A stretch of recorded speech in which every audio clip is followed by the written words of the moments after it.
Cells. Honey Harawea. Tēnā koe, Mr. Speaker. Tēnā tātou katoa. Mr. Speaker, yesterday the House debated ACT's charter schools bill that the Māori Party voted for. They didn't speak to it, heck no. They were too embarrassed to do that. Hell, they weren't even in the House for it. And they must have cringed when their National and ACT Party buddies sang their praises over it, but still they voted for it. So what's all the fuss about? It's because the Māori Party is backing charter schools over kura kaupapa Māori. That's what the fuss is all about. And they know what they're doing too, because Pete Sharples, Associate Minister of Education with responsibility for Māori medium education and co-leader of the Māori Party, is supposed to be the big daddy of kura kaupapa Māori. The Māori Party knows that governments have starved kura of funding and imposed rules on them that no other school has to adhere to, and yet kura kaupapa Māori remain one of the most successful educational initiatives for Māori by Māori of the last 100 years. But last night, the Māori Party voted with ACT to spend massive amounts of money on charter schools while kura kaupapa gets bugger all. That's what the fuss is all about. Massey University Professor of Education John O'Neill said that early indications are that charter schools will get more than twice the level of funding as mainstream schools and kura kaupapa Māori, Mr. Bennett. It's one thing to watch the rich white boys give their mates all the lollies while the poor little Māori kids get by on scraps. But it's bloody embarrassing, though, having to watch their Māori mates cheer them on. And the Māori Party should be ashamed for turning their backs on kura kaupapa Māori. That's what the fuss is all about. Māori fought long and hard to establish kohanga reo and kura kaupapa Māori, because we know that making a commitment to te reo, to whānau and to kaupapa Māori is critical to providing for successful outcomes for Māori students. And kura have proven that to be the case time and time again. And that's a quote from Mr. Henare. But will the charter schools that the Māori Party support make those same commitments? Hell no.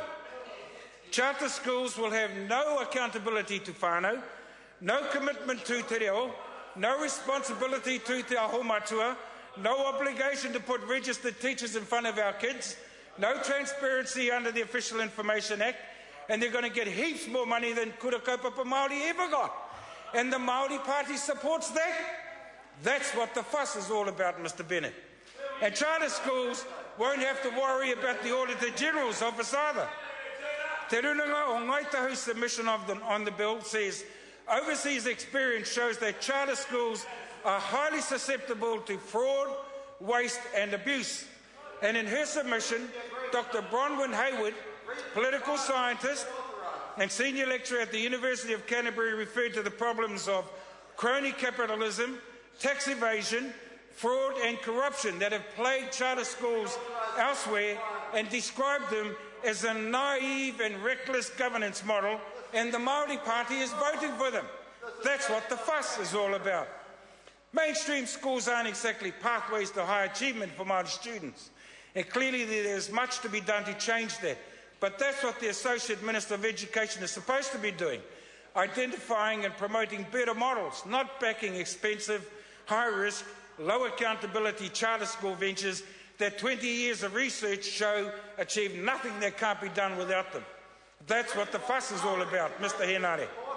The Māori Party talks about how important it is to be at the top table. Well, tomorrow we find out whether that's true or whether it's just a big fat lie to keep them on their big fat salaries and in their big fat limos while delivering a big fat zero on Māori education.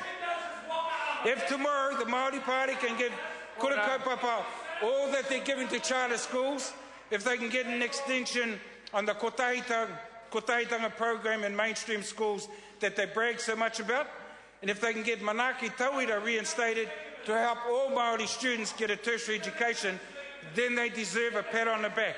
If on the other hand they don't achieve these things, then they will have failed, their mantra about being at the top table will have been exposed, and their support for charter schools will be shown up for what it really is, a plea for scraps from a government whose actions prove that Māori issues rank with them somewhere between nowhere and obscurity. And that, Mr. Speaker, is what this fuss is really all about, because our kids All our kids deserve the very best in education, not the failed experiment that charter schools have proven to be. Kia ora tātou. Point of order, Mr Speaker. Point of order. Grant Robertson. Mr Speaker, I appreciate the general debate's a robust debate, but I've actually got some concerns for Mr Henare, given the amount of time he has spent yelling through 2 of the 3 speeches we've had, almost continuously in mine and then almost continuously in Mr Harawira's speech. I thank the member for his contribution. There has been quite a lot of interjection throughout this debate. The Honourable Tau Henare hasn't been the only one to raise a very loud voice. I call Mr Speaker. Eugenie Sage. Tēnā koe, Mr Speaker. Thank you. Mr Speaker, tomorrow